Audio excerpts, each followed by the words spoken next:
Timothy can be a benefit to that. Paul taught Timothy the highest good was to be a co-worker of the gospel, like Paul taught him to.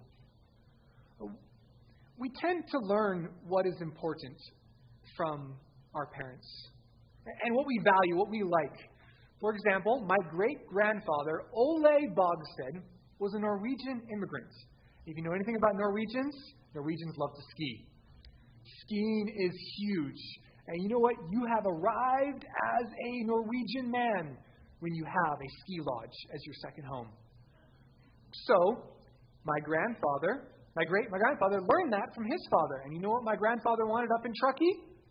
A ski lodge. Because he had arrived at home. And in that ski lodge, of course, he had my father build it. And along with this desire for skiing, he taught my father to love skiing. And so when I was 3 years old, what did my father start doing with me? Teaching me to ski on the snow. And I've been skiing ever since. And so what am I doing right now? Teaching my kids to ski. Kenton just had his first ski lesson this past March as well. He's like, all right, Dad, I'm ready. I'm ready as well. And so my kids are all learning to ski. Why? Because this is a multi-generational thing that's passed on. But it's interesting that when my grandparents died, being the pastor, they found my great-grandfather Ole's Bible in Norwegian and passed it to me. He's like, hey, you're a pastor, Chris. Here, you'll take it. And I'm strumming through it, and it's a little bit fragile. It has the date of 1893 written in it with Ole J. Bogstad. And it's worn. It's weak. It's got a number of highlightings underneath it, or underlinings, especially in the Gospels.